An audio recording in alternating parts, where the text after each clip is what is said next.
کوئی چیز مارکیٹ میں سستی نہیں ملے گی. کاشتکار کی گندم 50 روپے کلو اور اس کا دلیا بنایا ہوا مارکیٹ میں 150 روپے کلو. یہ دیکھیں کتنا زیادہ فرق ہے. بالکل ٹھیک ہے. یہ جو وجہ ہے، یہ جو تفریق ہے قیمتوں کے اندر، اس کی وجہ سے کاشتکار پریشان ہے، عوام پریشان ہے. حکومت کا قیمتوں پہ کہتے ہیں جی ہم نے ڈی ریگولیٹ کر دیا. ڈی ریگولیٹ کرنا چاہیے، ہم اس کے حق میں، لیکن ایک طرف کاشتکار کو سپورٹ بھی کرنا چاہیے. بالکل بالکل اسی طرح سے کاشتکار کو سپورٹ کرنے کی بہت زیادہ ضرورت ہے. کاشتکار ہوں یا کسان ہوں، سب کی ایک ہی بات ہے کہ ہمیں جو ہماری محنت ہے، جو ہم سارا سال کرتے ہیں کھیتوں میں، ان کا جو مناسب ریٹ ہے، نرخ جو ہیں وہ طے کیے جائیں تاکہ ہماری جو ضروریات زندگی کے معاملات ہیں وہ بہتر طور پر جو ہے سر انجام دیے جائیں. ایسے میں اگر کسان کے موجودہ سچویشن کے حوالے سے بات کریں اور اب کا جو ٹائم ہے وہ ایسا ٹائم ہے کہ سال 2025 سے 26 کا جو بجٹ ہے وہ پیش ہونے والا ہے. ہر ادارے نے، ہر ایجوکیشن کا ہو، بزنس کمیونٹی ہو، کا اسٹیک ہولڈر نے، سب نے اپنے اپنے مسائل بتائے ہیں، اپنے اپنے ایشوز بتائے ہیں اور اپنی اپنی سفارشات بھی دی ہیں. ایسے میں کسان کونسل کے حوالے سے آئندہ بجٹ کو کس نظر میں دیکھا جا رہا ہے، کس تناظر میں دیکھا جا رہا ہے، اس پہ بھی میں طاہر رضا گجر صاحب آپ سے یہ جاننا چاہوں گی کہ بجٹ جو ہے محض کچھ ہی روز ہیں جس کے بعد بجٹ پیش کیا جائے گا، تو اس بجٹ سے ایک عام کسان کی یا کاشتکار کی کیا امیدیں وابستہ ہیں؟ دیکھیں جی، پہلے تو حکومت مشاورت میں کاشتکار تنظیموں کو لے کر بجٹ کے اندر ان پٹس اپنی دیتی تھی، لیکن اس دفعہ کسی کاشتکار تنظیم کو انہوں نے اعتماد میں نہیں لیا جو انہوں نے پالیسی بنا رہے ہیں یا بنا چکے ہیں. تو جو ہمیں خدشات ہیں کہ ہماری جو زرعی مشینری ہے اس کے مزید ٹیکس لگانے کی اندیشہ ہے ہمیں، تو ہم اس کی پرزور مذمت کرتے ہیں. ہمیں ریلیف دیا جائے. پہلے ہی ہماری جو قیمتیں ہیں زرعی مشینری کی بہت زیادہ ہیں، دوسرے ملکوں کی تناسب سے دیکھ لے تو وہ بہت زیادہ ہے. جو سب سے زیادہ ہے کہ ہمارا جو گھریلو صارف ہے، بجلی کا آپ لے لیں، گھریلو صارف کا جو ہم نے 200 یونٹ والا کیا ہوا ہے، اگر اس کو ہم ختم کر دیں، 300 پہ لگا دیں، پھر بھی میرے کاشتکار کو کچھ نہ کچھ ریلیف مل سکتا ہے. اب 200 یونٹ والے کا بل کم آتا ہے، جو 201 یونٹ ہے اس کا 7,000 روپے بل ایک دم سے زیادہ آیا تھا. تو وہ کاشتکار کس طرح ادا کرے گا؟ کاشتکار یقین جانے اگر کاشتکار اپنی فصل پہ ہوتا تو کاشتکار بھوکا مر جاتا. کاشتکار صرف لائف سٹاک کے جو اس کا سسٹم ہے، دودھ کا، بکری کا، گائے کا، اس کی وجہ سے اس کی زندگی کا سروائیول ہو رہا ہے. آپ اگر سوچیں کہ وہ سبزی کاشت کر کے یا گندم کاشت کر کے یا مکی کاشت کر کے وہ اپنے روزمرہ کے خرچے پورے کرتا تو یہ انتہائی غلط اور نامناسب ہے کہ ہو ہی نہیں سکتا. جتنی اس کی پیداوار پہ خرچہ آ رہا ہے اور جتنی اس کو آمدن آ رہی ہے اس کو وہ مینٹین نہیں کر سکتا. اس کا سروائیول اسی لیے ہو رہا ہے کہ کوئی اپنی بکری کا دودھ، گائے بھینس کا دودھ بیچ کے، اس کا بچہ بیچ کے وہ اپنا گزارا زندگی بسر کر رہا ہے. آپ دیکھیں گندم سستی ہوئی ہے، مکی سستی ہوئی ہے، کیا پولٹری کی کوئی چیز سستی ہوئی ہے؟ آپ کو گوشت سستا ملا ہے آپ کو؟ بالکل نہیں. ٹھیک ہے، ہونا تو چاہیے تھا کہ جو فیڈ مل کے اندر گندم استعمال ہو رہی ہے یا مکی استعمال ہو رہی ہے جس کا 60 سے 70% اس کا استعمال ہے، تو وہ جب آدھی قیمت میں مل رہی ہے تو ہمیں مارکیٹ میں جو چکن ہے، مرغی کا گوشت ہے، برائلر کا گوشت ہے یا انڈا ہمیں سستا ملنا چاہیے تھا، وہ سستا ہمیں کیوں نہیں مل رہا؟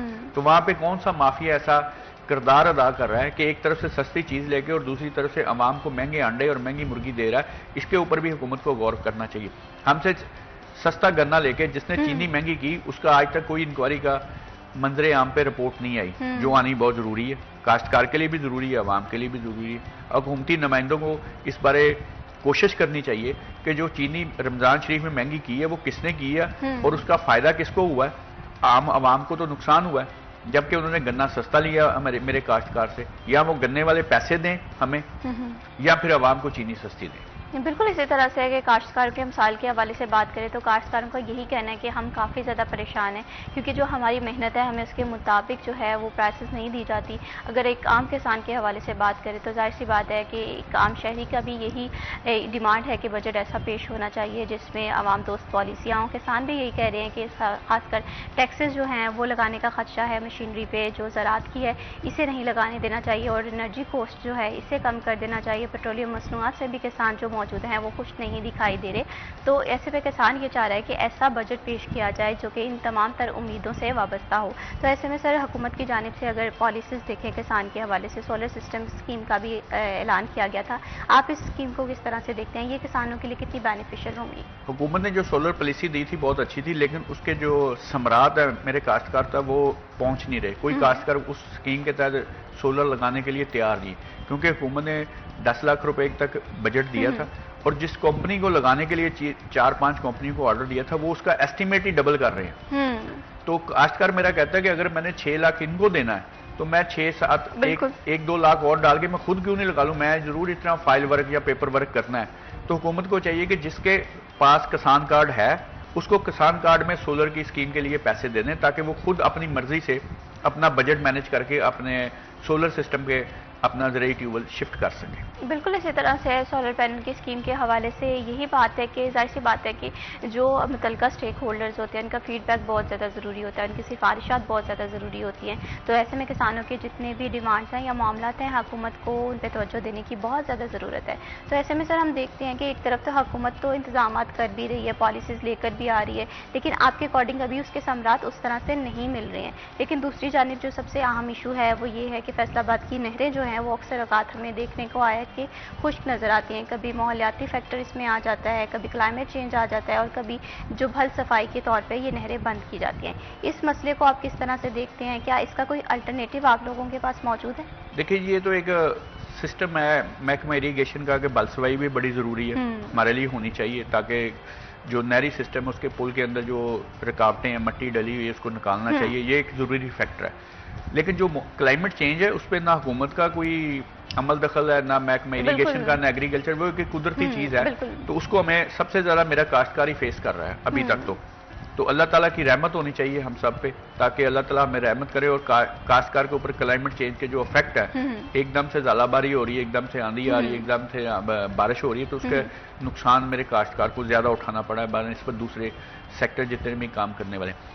دوسرا جو اہم مسئلہ تھا کہ حکومت نے 2 ماہ پہلے جو بجلی 7 روپے کچھ پیسے سستی کرنے کا اعلان کیا تھا, بینر لگائے تھے, میڈیا پہ لگائے تھے, اخباروں پہ آیا تھا, وہ آج تک سستی نہیں ہوئی. صحیح, بجلی جو ہے ابھی تک سستی نہیں ہوئی ہے. نہ کسی شہروں میں سستی ہوئی ہے, نہ کسی گاؤں میں سستی ہوئی ہے. یہ میرا چیلنج ہے کہ بجلی 7 روپے سستی, 7 روپے کچھ کا پوائنٹ آف ویو سننا چاہوں گی, کیونکہ میں یہ سمجھتی ہوں کہ کسان جو ہے وہ کسی بھی ملک کے لیے معیشت میں اہم کردار ادا کرتے ہیں. تو ایسے میں ان کے مسائل جو ہے حل ہونا بہت زیادہ ضروری ہے. ابھی وقت ہو ایک چھوٹی سی بریک کا, آپ نے کہیں نہیں جانا, ہمارے ساتھ رہیے.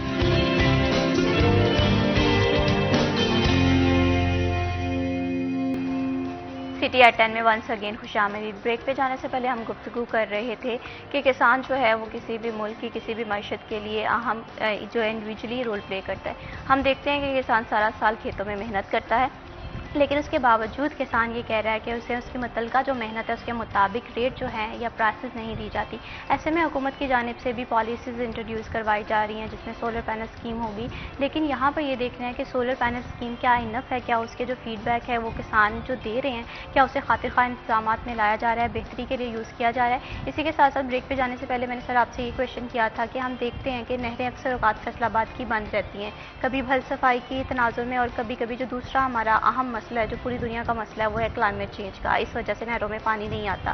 تو اس مسئلے کے لیے آپ کے پاس جو الٹرنیٹیو ذرائع موجود ہیں کیا وہ کوسٹ افیکٹولی ہیں؟ دیکھیں جی, بلسوائی ہونے کے لیے بہت ضروری کام ہے. یہ اریگیشن ڈپارٹمنٹ کا اچھا کام ہے کہ بلسوائی کے بغیر نہروں کا سسٹم جو پانی کو جو سپیڈ ہے اس کو بھی وہ بوم کرتا ہے. جو ہم بلسوائی کرتے ہیں پلوں کے نیچے سے, براجوں کے نیچے سے ہم صفائی کرتے ہیں, اس کا فائدہ الٹرنیٹلی ہمارے کسانوں کو پہنچتا ہے, اس میں تو کوئی شک نہیں ہے. دوسری چیز ہے کہ اس کا متبادل یہ ہے کہ ہمارے پاس جو پیٹر انجن ہے یا اس کے نہریں بند بھی ہوتی ہیں, سردیوں میں بند ہوتی ہیں, اس دوران اتنا زیادہ پانی ہمیں ضرورت نہیں ہوتی. ٹھیک ہے جی, تو اس کے اگر کسی کو ضرورت ہے تو ہر دوسرے تیسرے بندے نے پیٹر انجن لگایا ہوا ہے, ٹیوب ویل لگایا ہوا ہے, تو گزارا ہو سکتا ہے. لیکن جو کلائمیٹ چینج ہے اس کے لیے ہمارے پاس کوئی ایسا سسٹم نہیں ہے کہ ہم اس سے بچ سکیں. سب سے زیادہ میرا کاشتکار اس کا افیکٹ ہے کہ اس کے بعد دوسرے سیکٹر ہیں, کیونکہ کاشتکار کے پاس کوئی چھت نہیں ہے, اس کی جو فصلیں ہیں وہ اوپن ایریا میں پڑی ہیں. تو اب کبھی ژالہ باری ایک دم سے شروع ہوتی ہے, طوفان آیا تھا, بارش آئی تھی, اس سے فصلوں کو نقصان ہوتا ہے. تو یہ اللہ تعالیٰ سے میری دعا ہے, اللہ تعالیٰ ہم سب پہ رحمت کرے. آمین. بالکل اسی طرح سے کسانوں کے مسائل کے حوالے سے بات کریں تو کلائمیٹ ایک ایسا ایشو ہے جو کہ اوور آل ہر کوئی اس کے کانسیکوینسز ساتھ ساتھ دیکھ رہا ہے, اس کے لیے اقدامات بھی کیے جا رہے ہیں, لیکن اس کے ساتھ ساتھ کسانوں کی یہ بھی ڈیمانڈ ہے کہ جو ان کے الٹرنیٹیو ذرائع ہیں, جب پانی کی کمی ہوتی ہے تو وہ استعمال کرتے ہیں تو اسے کاسٹ فری بنانے کی ضرورت ہے. خاص کر بجلی کی پرائسز کے حوالے سے بات ہوتے ہوئے کسان یہ کہہ رہا ہے کہ بجلی کی جو پرائسز ہے وہ 7 روپے کم کی گئی ہیں, لیکن اس کی امپلیمنٹیشن اس طرح سے نہیں ہوئی جس طرح سے ہونی چاہیے, تو ایسے میں اسے امپلیمنٹ کرنے کی بہت زیادہ ضرورت ہے.